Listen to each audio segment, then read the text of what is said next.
Salam hörmətli izləyicilər. İbtidai sinif müəllimliyi üzrə MİQ və sertifikasiya imtahana hazırlaşan müdavimlər üçün 10 suallıq sınaq. Videonu dayandırıb işləyə bilərsiniz və sonda öz biliyinizi yoxlamış olacaqsınız. Sualları sizə təqdim etdim. İndi isə sualların izahına başlayaq. Sual 1. Hansı sözün tələffüzü yazılışından 3 məqamda fərqlənir? Deməli, 3 fərqli məqama biz baxmalıyıq. Müəllimlik. Məlum olduğu kimi yeni qayda üzrə müəllim sözü olduğu kimi tələffüz olunur. Demək, müəllim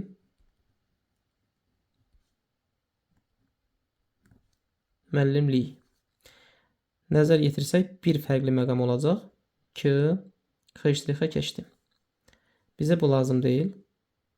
Eyni cinsli qoşa sahitli sözlərdə tələffüz zamanı sahitlərdən biri düşür və digər sahit uzun tələffüz olunur. Deməli, tələffüz forması olacaq. Biri düşdü. Bu ə sahiti də uzun tələffüz olunur. Bu qoşa nöqtə uzun tələffüzü bildirir. Qoşa samitlər yerində qaldı. Lan, lə şəkilsi, nan, nən kimi tələffüz olunacaq. Təəssüf, nən. Demək, bir fərqli məqam ə sahiti düşdü. Səs uzanması fərqli məqam sayılmır.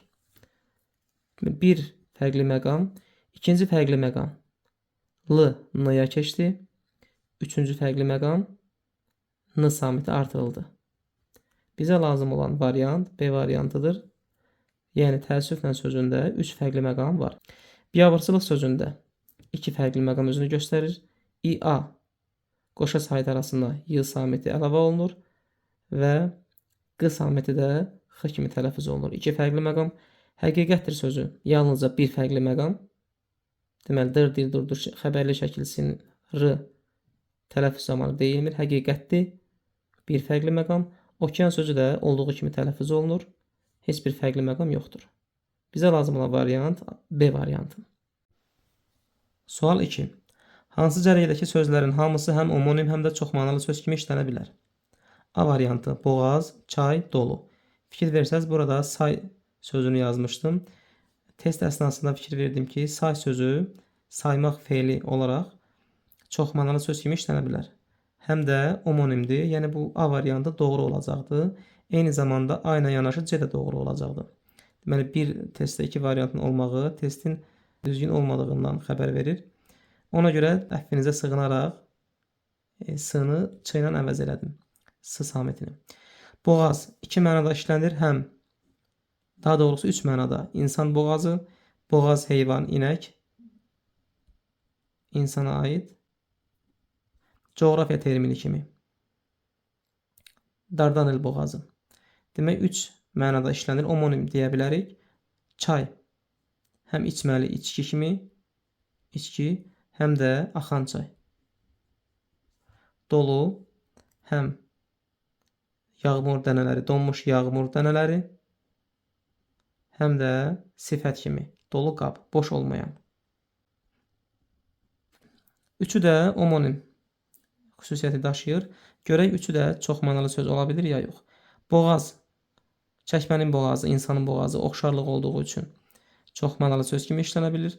Dolu, dolu sözü də həmçinin dolu insan, bir də var boş olmayan, dolu qab. Çoxmanalı kimi işlənə bilər. Çay sözü isə yalnız omonim olur. B variantında üz, bel, göz.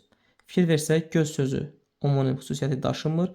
Üz sifət anlamında omonimdir. Bir də üzmək feili. Bel, kənd təsərrüfatı aləti bel. Bir də insanın beli. Göz isə yalnız insanın gözü, şkafın gözü kimi çoxmanalılıq xüsusiyyətinə sahibdir. Yol, gedilən yol. Bir də var yolmaq, omonim. Qol, insanın qolu. Futbol oyununda topun qapıya keçməsi. Bir də var imza. 3 mənada işlənir, omonimdir. Kök, ağacın kökü. Riyaziyyatda işlənən termin kök. Şişman anlamında omonim xüsusiyyətinə malikdir. Görək, bu sözlər çoxmanalılıq keyfiyyətinə sahibdir ya yox. Yol, gedilən yol və yol üsul anlamında. Yol, ərkan, qayda, qanun anlamında. Qol, insanın qolu, kəndin qolu çox mənalı xüsusiyyətinə malikdir. Kök, ağacın kökü, sözün kökü və s. Demək, C variantı bizim doğru variantımızdır. Yay, süz diş. Yay həm fəsil kimi, həm də yaymaq feili kimi omonim xüsusiyyətinə malikdir. Süz, yalnız süzmək feili olaraq işlənilir. Çoxmanlı xüsusiyyətinə malikdir, bəli. Suyu, mayəni süzmək, bir də filankəs məni süzdü, yaman süzdü. Çoxmanalı kimi, söz kimi işlənə bilir. Diş, insanın dişi, darağın dişi kimi çoxmanalı söz kimi, yəni məcazi mənada işlənə bilər. Ayaq, burun, çay. Ayaq sözü, insanın ayağı, kəndin ayağı çoxmanalı söz kimi, eyni zamanda klassik ədəbiyyatda qədəh, piyalə anlamında da omonim xüsusiyyətinə malik ola bilər. Burun sözü, insanın burnu, kəndin burnu, çıxıntı olan hissədir. Ümid burnu kimi, coğrafiya termini kimi də işlənə bilər. Yəni, omonim xüsusiyyəti daşıya bilər. Çay, yenə də bildiyimiz kimi, yalnız omonim xüsusiyyəti daşıyır. Yəni, çoxmanalı söz kimi işlənə bilmir. Sual 3. Hansı sözdə Q hərfi X səsi kimi tələffüz olunur? Natiq, karşıdırıq, maraqlı, müttəfiq, karşıdırıq, üfüq, karşıdırıq, biyoloq, karşıdırıq. Gördüyünüz kimi yalnız B variantında maraqlı sözü Q, X səsi kimi tələffüz edilir. Sual 4. Antonim cütlüklərdən biri yanlışdır. Dəyərli müdavimlər, antonim nə deməkdir? Eyni nitq hissəsinə aid olan, kökü fərqli olan və əks məna bildirən sözlərə antonimlər deyilir. Yəni, köklər fərqli olmalıdır, əks məna bildirməlidir, həm də eyni nitq hissəsinə sahib sözlər olmalıdır. Məsəl üçün, dadlı, dadsız eyni köklü sözlər olduğu üçün antonim sayılmır. Əks mənalı söz sayıla bilər, amma antonim sayılmır. Alçaq, hündür.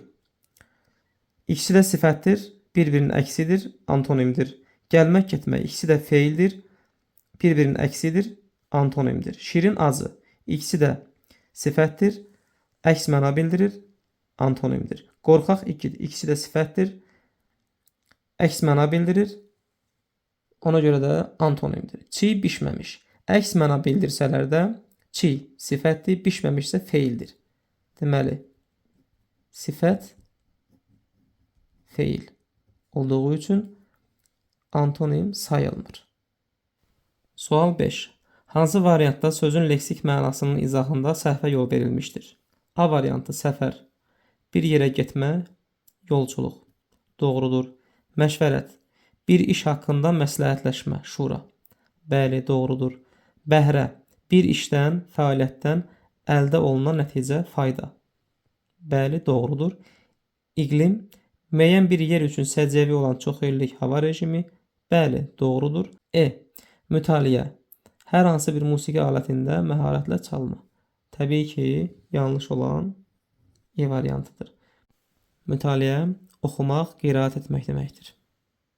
Mətni diqqətlə oxuyun və 6-10-cu sualları cavablandırın. İnformasiya texnologiyalarının sürətli inkişafı təhsil sistemində köklü dəyişikliklərə səbəb olmuşdur. Artıq müasir dərslərdə yalnız dərslik və lövhə kifayət etmir. Müəllimlər rəqəmsal resurslardan, interaktiv proqramlardan istifadə edərək şagirdlərin marağını artırmağa çalışırlar. Lakin texnologiya sadəcə bir vasitədir.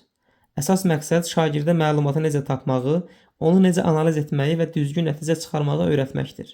Müəllimin rolu isə burada sadəcə ötürücü deyil, həm də bələdçi olmaqdır.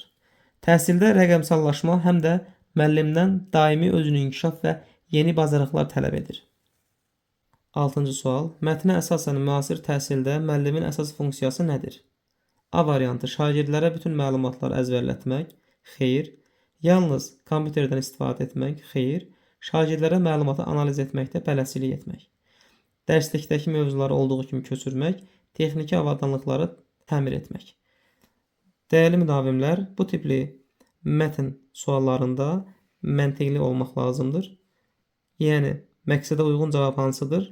Müsbət cavab C variantı, şagirdlərə məlumatı analiz etməkdə bələdçilik etmək. 7-ci sual.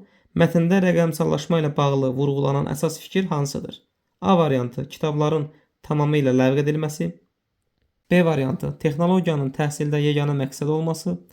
C variantı texnologiyanın müəllimin işini asanlaşdıran bir vasitə olması. D variantı şagirdlərin ev tapşırıqlarından azad edilməsi. E variantı müəllimlərin iş yerlərinin itirilməsi. Təbii ki, variantlar arasında məqsədə uyğun müsbət variant C variantı texnologiyanın müəllimin işini asanlaşdıran bir vasitə olmasıdır. 8-ci sual. Mətnə əsasən hansı fikir yanlışdır? A variantı müasir təhsil mühiti dəyişir. B variantı texnologiya təhsildə hər şeyi həll edir, müəllimə ehtiyac yoxdur. C variantı müəllimlər daim öz üzərində çalışmalıdırlar. D variantı şagirdlərin informasiya tapma bacarığı önəmlidir. E variantı interaktiv proqramlar dərsi maraqlı edir. Yanlış fikri soruşduğu üçün 5 variantdan məqsədə uyğun olmayan variantı biz seçməliyik. A variantı müasir təhsil mühiti dəyişir. Təbii ki, doğrudur. Texnologiya təhsildə hər şeyi həll edir, müəllimə ehtiyac yoxdur. Yanlışdır. Müəllimlər öz üzərində daim çalışmalıdır. Bəli. Şagirdlərin informasiya tapma bacarığı önəmlidir. Təbii ki, önəmlidir. E variantı interaktiv proqramlar dərsi maraqlı edir. Təbii ki, maraqlı edir. Yanlış variant. Yəni testimizin cavabı B variantı. 9-cu sual. Mətndəki ötürücü sözü hansı mənada işlənmişdir? A variantı elektrik cərəyanını keçirən. B. Məlumatı olduğu kimi çatdıran. C. Maşın hissəsi. D. Bir yerdən başqa yerə yük daşıyan. E. Sürətlər qutusu. Təbii ki, yenə məntiqə uyğun cavab məlumatı olduğu kimi çatdıran cavabıdır. Yəni B variantı. Sual 10. Mətn üçün ən uyğun başlıq hansı ola bilər? A variantı kompüterlərin tarixi. B variantı müasir təhsil və texnologiya. C variantı kitabın əhəmiyyəti. D variantı informasiya müharibəsi. E variantı şagirdlərin asudə vaxtı.